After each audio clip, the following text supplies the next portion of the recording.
Okay, so again, it's the worst question for any Tom Petty fan, I think, usually is if you had to pick one album, what would you say is your favorite Tom Petty album? Overall, as an album, Mojo.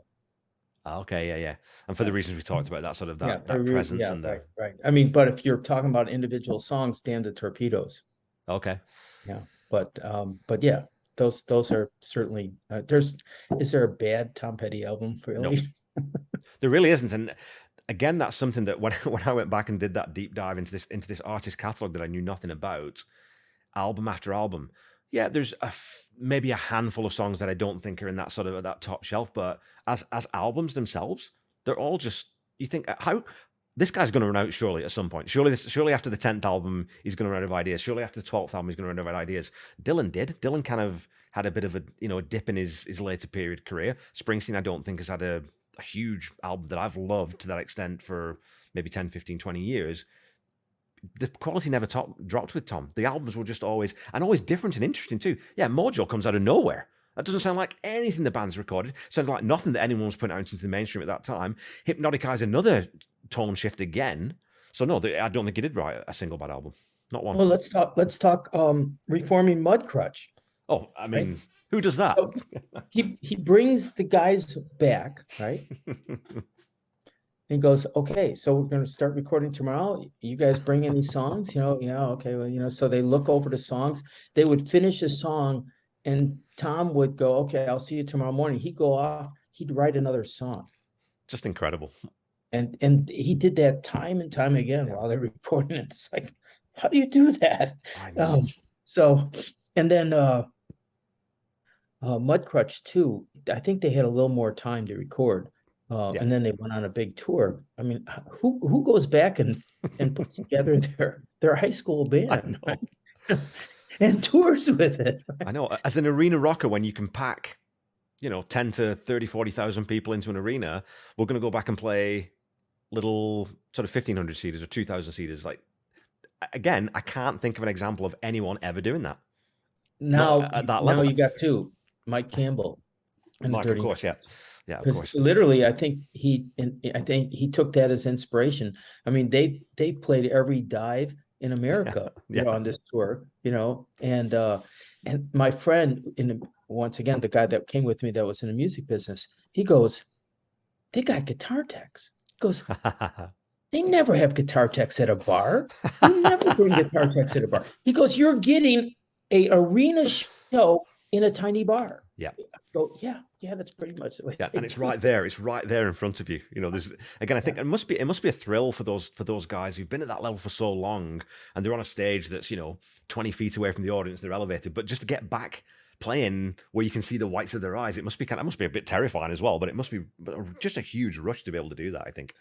Mike would and he did that night, but he did it on a number of nights. He would gracefully grab one of the ladies' hats, Yeah, and give them his, and he would wear their hat for a song, and he did that every night, I think.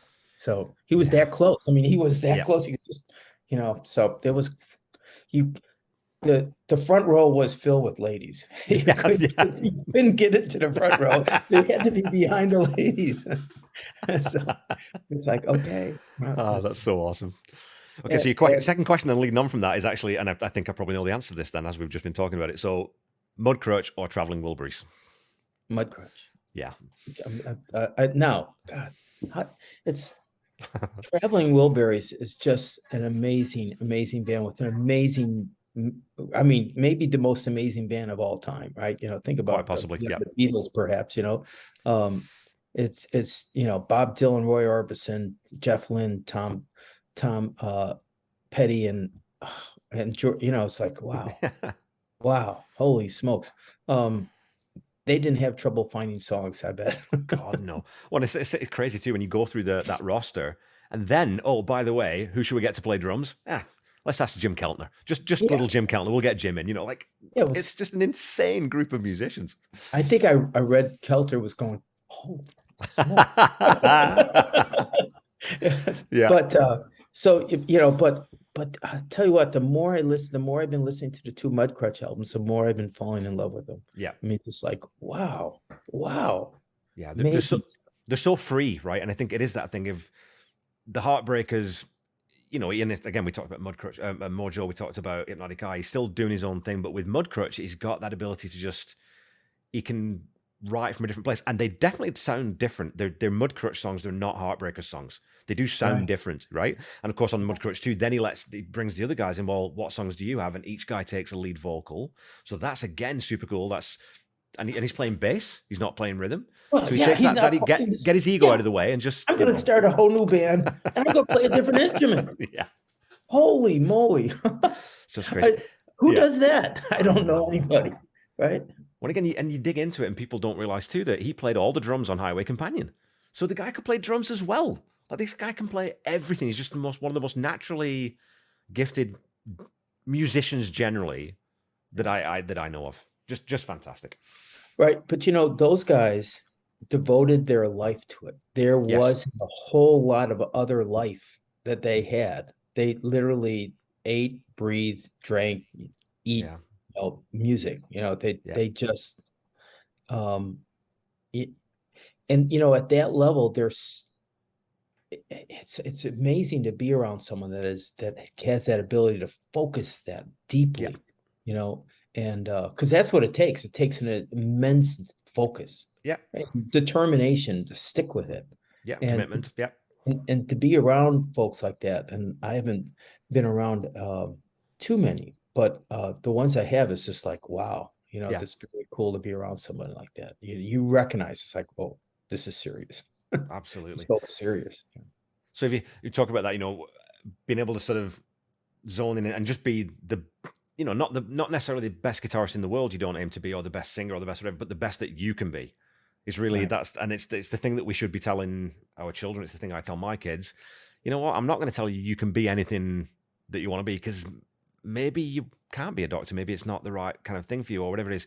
But whatever it is that you do decide to do that to the best of your ability. And if you do that, then you can only that way happiness lies, I think, in life, right? Is when you know that you're putting in all your effort, and you know that you're achieving as much as you can possibly achieve in whatever it is you're doing. Yeah, I think that's a good thing to aim for. I think so too. I think So so too. so if you could join the Heartbreakers on stage, any period, on stage for one song, what would it be, and what instrument would you play and or sing? And we're going to make the assumption that we'll pretend that if you don't think you're a great guitarist, let's say that you are good enough to go and stand up on stage and play with the mic and the boys.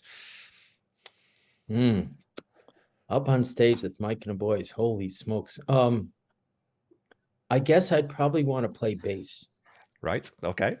And as far as singing a song, you know, I love Mary Jane's Last Dance. That's a terrific song. You know, that would be. It's. I mean, you know, I'd love to be able to play piano and play Melinda, but you know, that's another one. So yeah. Talk about, you know, Mary Jane's Last Dance. I was going to say, when we were talking about that, I think that's the only example I can think of a greatest hits album comes out with a new song on it, which I'm always a bit skeptical about, because I know that they need to put something on there for the fans to buy it, but it's the only one that I can think of where that would have actually been on the greatest hits had it not been written for the greatest hits. Maybe even the greatest hit, right? You know, yeah, it's like, you know, I'm not sure how you pick the greatest hit, but certainly it would be up there in the top 3. Right? For sure it is. Absolutely. Yeah. You know, American Girl, Breakdown, and Mary Jane's Last Dance, I think, you know, but I don't know. But yeah, that's mind blowing to me. It's just mind blowing. It's crazy. And I don't think he realized how good it was.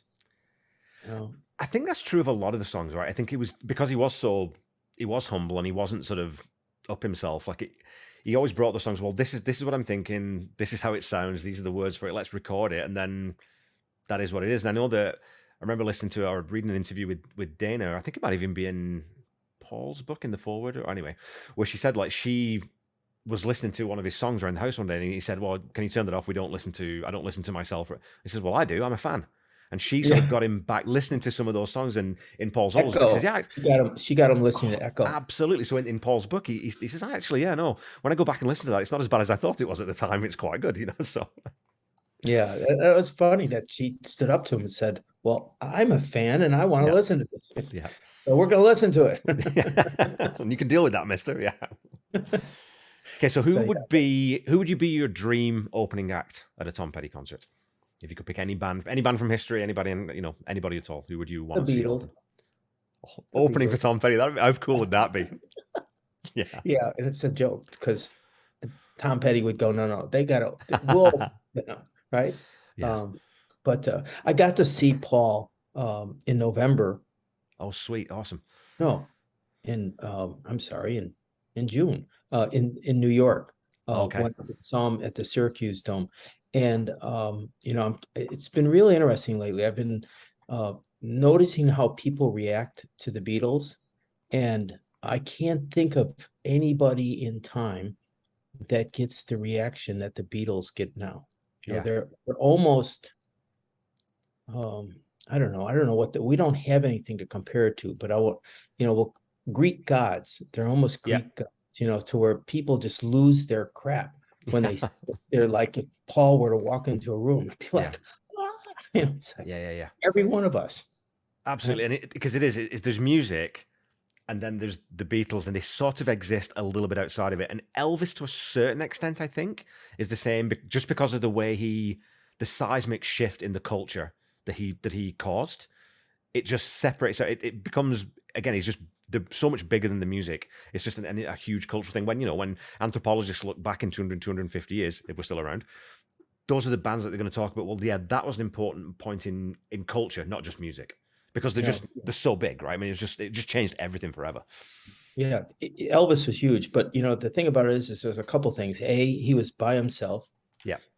And he died at 42, right? And we have Paul still performing at 80 years old. Yeah. Right. So that's one thing. And the other thing was that I think Elvis really wasn't in the cultural shift of the youth in the 60s as much as the Beatles were. The Beatles were right. They were at the heart of it in some respect.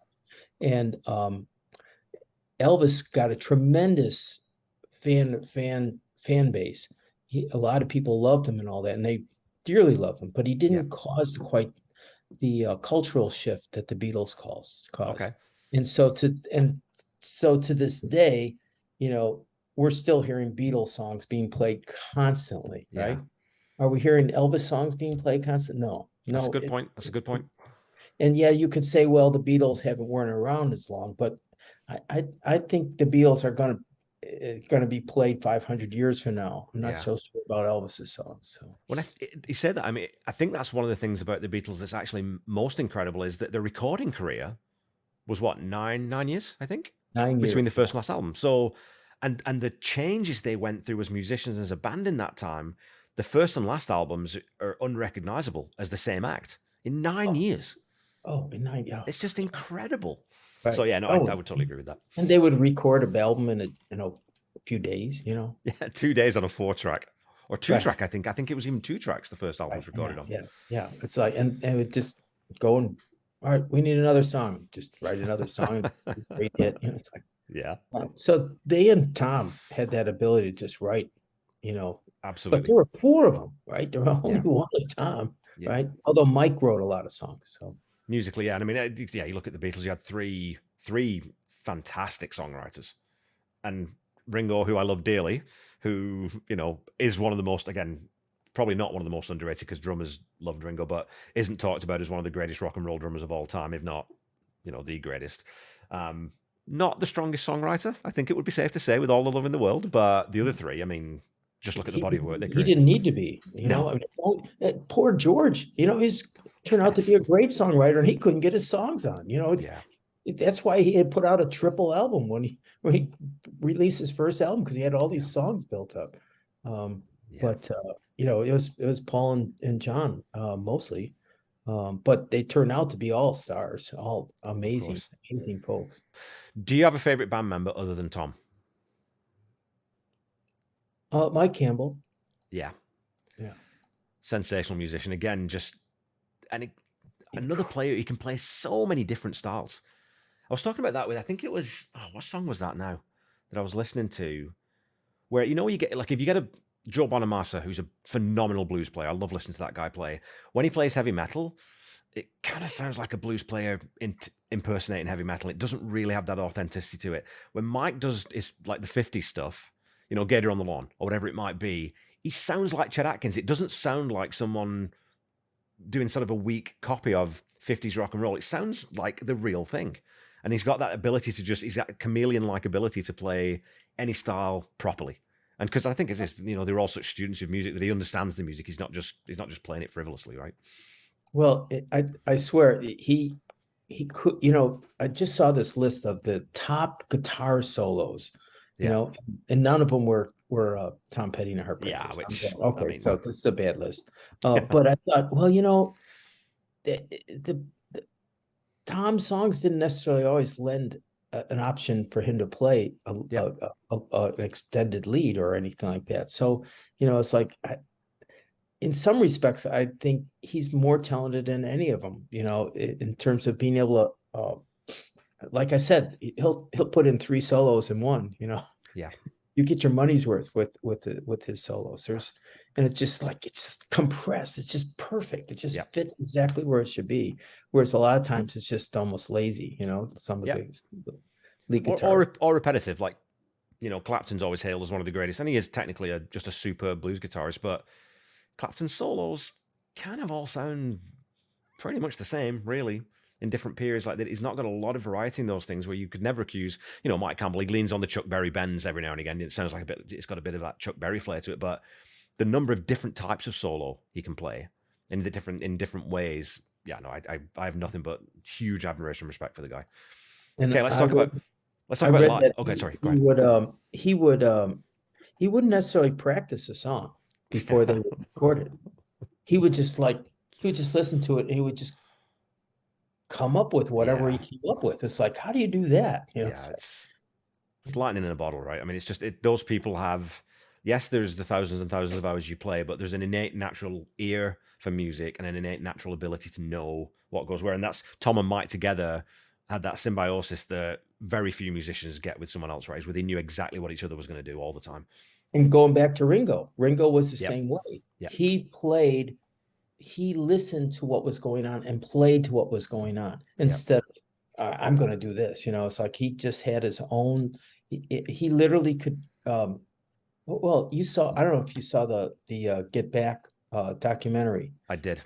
and the other 3 were kind of off in their attention span. Yep, Ringo, right there, yep. the entire time, totally paying attention. And it's like, wow, wow. And Yeah. and they said he always played terrific. Always. He never had a bad day. I don't know. Someone asked Paul McCartney in I think it would have been like around 2007, 2008, who's the best drummer you've ever played with? And he just kind of looked at the guy and said, well, Ringo. I mean, Ringo, obviously. I mean, Abe Laborio's a phenomenal drummer, and he's played with some of the best in the world too. But Ringo, of course, it's Ringo, you know. So Yeah, yeah, who no, else is he going to say? I think he was the best rock and roll drummer of all time, without a doubt, Oh, because of his tastefulness, yes. you know, and he was perfect for each song, Come you know, together. Come together. and right. It's a floor tom. And people, how do you dance to just one guy tapping a floor tom gently? Crazy. It's crazy. But and he just very unique drummer. Yeah. You know? Well, and Anyway, all also, right, and so a very unique as a drummer, learning his stuff is also a bloody pain because he was a lefty, but he played right. So he fills differently because he leads with the wrong hand. So you've got to switch your entire technique, and it's a nightmare trying to play his stuff sometimes, you know. So yeah, okay, so yeah. if we had a time machine, you know, if Jules Verne was right and we got this time machine, if you could go back and see any Tom Petty concert from history, which one would you Oh, pick? the Fillmore East 13 shows. Right. You know, if I had to limit it to one, I don't know, one of them.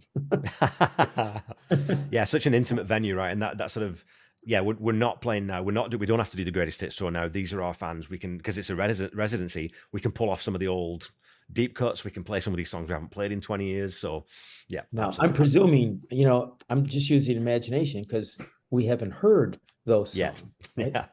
Yeah. And but you know you know, if I couldn't do that, then I guess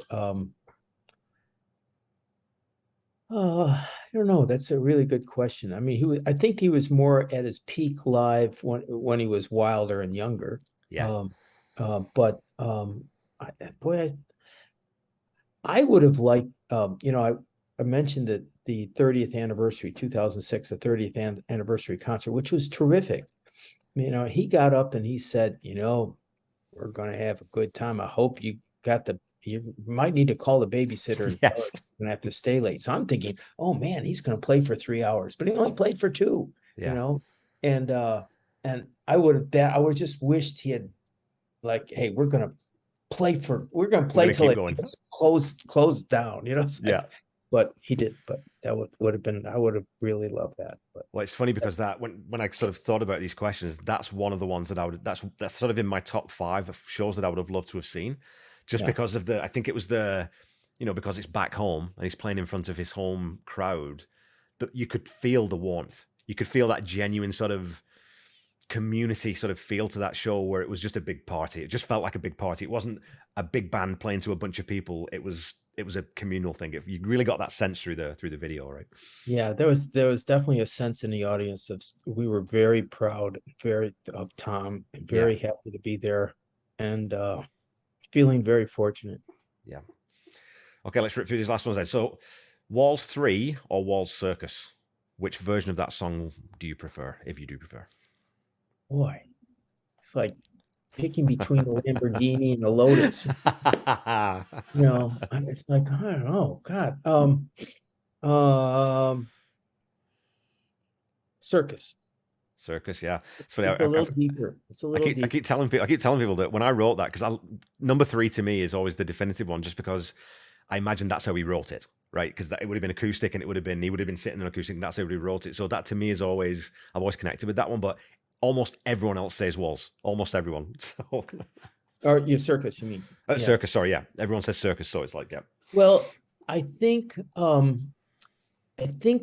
the regular one was so that they could play it in concert. That's the one that they yeah, would play in concert. yeah, The circus is much denser. It's more that Jeff Lynne style yeah. and not as easily played live. I mean, Right. maybe, I mean, I can't say nothing can. I used to think that you could never play live Day in a Life by the Beatles. You could Yeah, never play that live. And then I saw the Fab Four do it live, and yeah, I was like blown away. So I was yeah. like, It's okay, crazy. I can't say that you can never play any of these songs live because they can be duplicated now. Yeah, We have to. and even like I would say, "Don't Come Around Here No More." When the first time you hear that song, and then you start getting when I got into Tom Petty, I thought, well, obviously they didn't do that one live because it's the drum machine. It's such a weird off kilter rhythm that probably they wouldn't do that one live. And lo and behold, when you watch that, the huge production, and he's opening the chest with that, and Mike does that huge, I don't know, 2-3 minute sort of intro on that, and it's like, oh, that's how you do that song live. Okay, yeah, you can do it live if you're Tom Petty. So. Yeah, yeah. So That, when that we talked about him, obviously him being such a prolific cover artist and people covering Tom Petty. If you could pick any artist to cover any Tom Petty song, and maybe one that someone hasn't already done, because there's lots of Amanda Shires does stuff, and Eddie Vedder famously does The Waiting. But if anybody covering any song, who would you have covering what song? Oh boy, wow. I tell you what, I will throw out Yes covering Walls Oh Circus. my God! Now we're How about talking. that? Yeah. Now That would be wild. Tom probably wouldn't. He wasn't a big progressive rock guy at all, right? As Well, far as no, I can but tell. I mean, they never mentioned he never mentioned Yes and all yeah, the stuff I've read about him, and my sense is they weren't into progressive rock that much. But wouldn't that be really interesting? that would be super interesting. Yeah.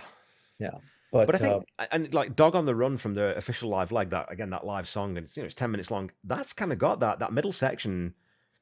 That's prog rock, really. When they go off on those flights of fans, that kind of is prog. So I think even if they didn't love it, they certainly must have been aware. But yes, doing Walls, that would be magnificent. Bring Rick Wakeman back, maybe, and get him to ham up the keyboards a little bit. That'd be great. yeah, I So went and saw Anderson, Wakeman, and Howe about 5 years ago, and they were okay, just and I've seen Yes. I saw Yes in 73 or 74, and they were unbelievable. And yeah, Anderson, Wakeman, and Hall were incredible, yeah. incredible.